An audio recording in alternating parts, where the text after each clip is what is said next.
desde hace ya 2 días, nuestro compañero Nacho Damonte junto a Johnny Cott. ¿Cómo estás, Nacho? Buen día. Contanos cómo está la situación hoy.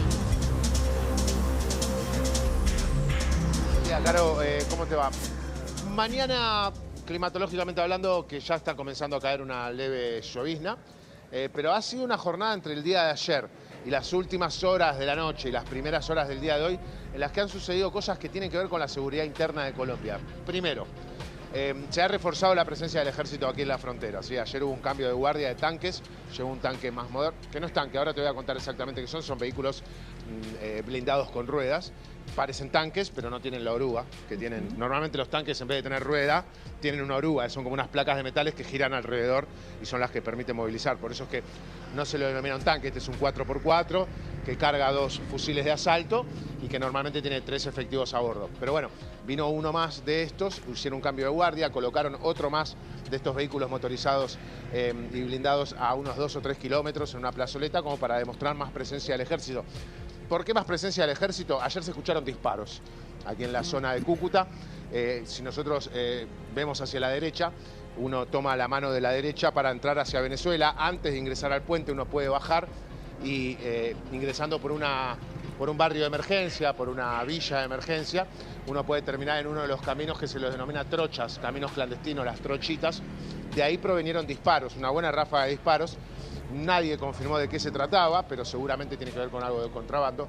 Eso provocó que el comandante de las Fuerzas Armadas, con estación aquí en Cúcuta, o sea, el que controla el estado de Cúcuta, se presentó aquí y trajo más efectivos del ejército para reforzar la seguridad. ¿Por qué se refuerza la seguridad en esta zona? Estamos en la zona más caliente de Colombia en este momento.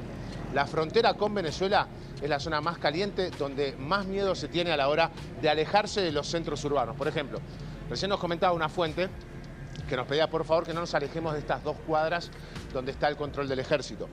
¿Por qué no nos podemos alejar, Caro? Aquí a unos pocos metros, nada más, estamos hablando de unos 500 metros, se encuentra uno de los centros donde más opera el Tren de Aragua. El Tren de Aragua es el tren de narcotraficantes que Bukele en El Salvador logró de a poco alejar del Salvador, por eso lo convirtió en el país más seguro de Latinoamérica, luego de haber sido el más inseguro del planeta. El Tren de Aragua tiene estación aquí en Cúcuta. El Tren de Aragua forma parte del Cartel de los Soles. Por eso es que esta área es la más militarizada y además también la más insegura en todo Colombia y la más picante también de todos los pasos fronterizos con Venezuela. Eso fue lo que sucedió ayer, ¿sí? Al mismo tiempo, y esto ya en Cúcuta, estamos hablando del centro de Cúcuta, los narcotraficantes y el Ejército de Liberación Nacional, el ELN, uno de los grupos subversivos que tiene Colombia, que están en los montes que limitan Venezuela con Colombia, secuestraron a 5 policías. Ayer se secuestró a 5 policías, no han pedido rescate, no los han devuelto a sus familias. Lo más probable es que hayan sido asesinados. La metodología aquí es secuestrar policías, muchas veces para obtener algo a cambio, pero la gran mayoría de veces es para terminar asesinándolos y mandar un mensaje al gobierno colombiano de que ellos siguen al mando, ¿no? De que los grupos subversivos siguen al mando. Y el miedo, cierro con esto, es que al ver lo que sucede en Venezuela, el problema político y además también social que hay allí, los grupos subversivos con los cárteles aprovechan para ir tomando terreno, avanzando en la selva y de alguna forma con el plan eventualmente de terminar ingresando por completo a Venezuela. Así que está picante esto, ¿eh? Claro. Nacho, hablando de tensión, buen día, no solamente dentro de Venezuela. Durante toda la mañana enfatizamos la situación de Colombia en la antesala también de las elecciones en ese país, pero sobre todo las amenazas de Donald Trump y esta convocatoria que hiciera también el propio presidente Gustavo Petro para salir a las calles a respaldar al gobierno o a la sociedad colombiana. ¿Cómo se vive esa convocatoria? Si es para apoyar al gobierno, yo ya te digo, mira, la verdad es que llevamos 4 días aquí, domingo, lunes, martes, hoy es miércoles, es nuestro 4.º día. A mí me da la sensación, y por lo que escucho, y esto es una zona fronteriza, que el gobierno de Petro prácticamente no tiene apoyo popular. Lo tuvo cuando arrancó su presidencia, pero ahora a unos 4 meses y pocos días más de las elecciones presidenciales, creo que lo hablamos ayer con vos, Pablo, si no se llega a juntar las dos posturas de la derecha para combatir en elecciones, en las urnas, a Petro, es muy probable que Petro pueda llegar a repetir un mandato como presidente de Colombia, pero la realidad es que la sociedad no está para nada de acuerdo con el gobierno de Petro y bueno, Eso también genera que, si vos me decís si va a haber un apoyo popular a Petro en las calles, popular, de la sociedad, saliendo con sus banderas, sin ser movilizados, y yo lo veo muy difícil, Pablo. Y la seguridad, Nacho, con respecto, porque hiciste énfasis, bueno, estábamos compartiendo la información en el Graph, ¿no? Con el refuerzo de la seguridad en las fronteras, ¿no? Que hay, bueno, extensa, kilométrica, entre Colombia y Venezuela. ¿Qué sucede con la seguridad previendo la movilización de la calle? Y que es poca. La verdad, Pablo, te digo, uno debería irse al centro de Cúcuta. Sabemos que en Bogotá seguramente una movilización puede ser algo más masiva. Cúcuta es una ciudad que tiene algo así como 900.000 habitantes. No deja de ser una ciudad de frontera, no deja de ser una ciudad en la cual seguramente muchos se dedican a trabajar, a hacer sus cosas, y poca vida social se puede tener aquí en Cúcuta, ¿no? Nacho. Un dato que yo quería agregar y que tiene que ver con la seguridad también. Ayer confirmamos, ya te dejo, Andy, un segundito nada más. Ayer confirmamos que Donald Trump, en un comunicado, confirma que Delcy Rodríguez le va a enviar entre 30 y 50 millones de barriles de petróleo. Ya salieron de Venezuela, ¿eh? Los barriles de petróleo ya salieron de Venezuela. Ayer salieron 10 buques de las costas venezolanas, o sea, el bloqueo que había puesto Estados Unidos a los buques petroleros se terminó. Ayer salieron 10 buques, me lo confirman aquí en Cúcuta, que de Venezuela salieron 10 buques cargados de petróleo hacia las costas norteamericanas. Así que eso también tiene que ver con el hecho del tira y afloje entre Estados Unidos y Venezuela. Daría la sensación que Delcy Rodríguez está tratando de cumplir algunos de estos 7 puntos que Donald Trump y Marco Rubio le pusieron para esta transición. Claro. Descabezar la cúpula militar, poner a los que nosotros estemos de acuerdo al frente del ejército y comenzar a enviar petróleo. Hay otros puntos que la verdad es que no los hemos podido conseguir, tan solo tenemos esos detalles, pero de a poco pareciera que, o por lo menos para demostrarle a Trump un acercamiento y después hacer lo que Delcy Rodríguez pretenda, de alguna forma en ese sentido se va ablandando el régimen, sigue habiendo detenidos, sigue habiendo secuestrados, el helicoide sigue abierto, eso todavía no ha cambiado.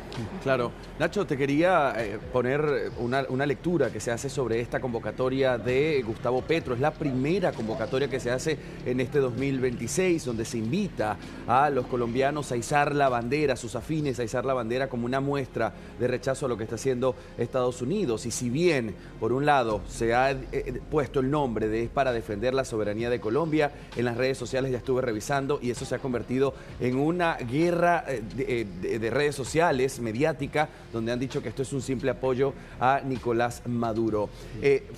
La convocatoria es para todo el país. Punto central va a ser Bogotá, donde se espera hable Gustavo Petro y donde allí haga algún anuncio a las fuerzas militares. Esto como para mover sus bases. Recordemos que estamos en pleno año electoral y por supuesto necesita sentirse apoyado después de tanto vapuleo allí. Pero tengo entendido, Nacho, que en el puente fronterizo también es uno de los puntos ya confirmados para esta marcha. A esta hora, ¿ves movimiento? Pareciera que hubiese gente que allí tan cerca de Venezuela va a marchar. Mira, vamos a caminar un poco. No, Andy, la verdad es que acá se ve más tranquilo. De hecho, hoy está más tranquilo que ayer. Hay menos prensa, ¿eh? Hay menos prensa. También hay que decir que los medios europeos tienen 5 horas de diferencia, la gran mayoría, seguramente lleguen un poco más tarde, pero sí sabemos que hay algunos medios que ya han dejado Cúcuta. La realidad es que para esta altura, con los colegas, con todos los que converso de cualquier país, de cualquier idioma, todos tenían la esperanza al día de hoy, miércoles, de ya poder estar dentro de Venezuela. Ayer hubo las largas filas en el consulado, se han acercado algunos colegas tratando de presentar los papeles para obtener la visa para ingresar a Venezuela. La realidad es que se fueron con la promesa de que los papeles iban a llegar a migraciones de Venezuela y que de alguna forma iban a intentar de que la prensa pueda trabajar. Me animo a decir que no van a permitir que ingrese la prensa, si uno se pone a pensar el simple hecho de que ya hay 14 periodistas secuestrados, de que no se puede informar libremente en el régimen chavista.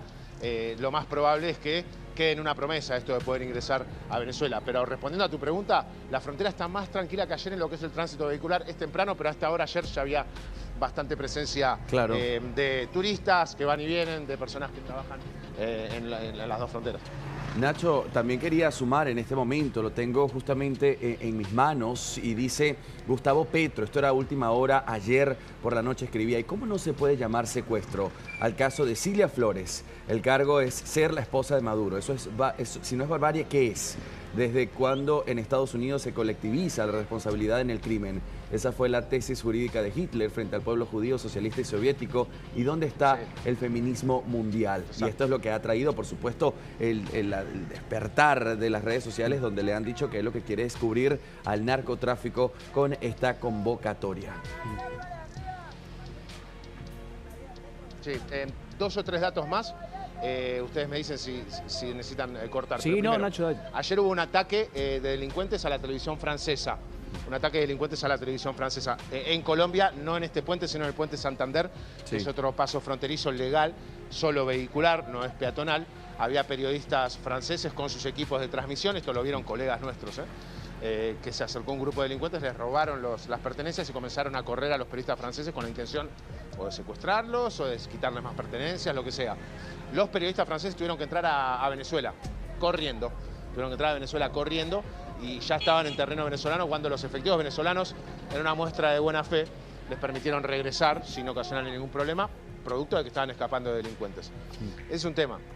Otro tema, hubo un periodista de la televisión Azteca, la cadena mexicana, que aquí mismo se subió a una de estas motos que te llevan hacia el otro lado de la frontera, se subió con su teléfono celular, con una cámara de fotos, y estuvo un día entero trabajando en San Cristóbal, que es la capital del estado de Táchira.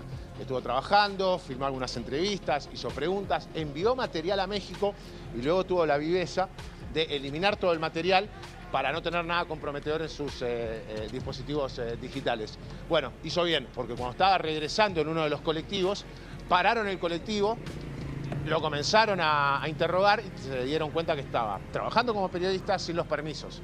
Lo tuvieron un par de horas demorado, con las amenazas, o por supuesto, de tener que llevarlo a Caracas. Finalmente lo liberaron y pudo regresar con el resto de su equipo de televisión. Así que la situación no está simple. Y lo último, en Caracas y en Maracaibo, no sé, Andy, si a vos te ha llegado la información, esto es lo que me han contado a mí, hay saqueos, los hubo durante las últimas 48 horas, ingresan a sus supermercados. Los pocos artículos que tienen los supermercados venezolanos fueron saqueados por estas personas.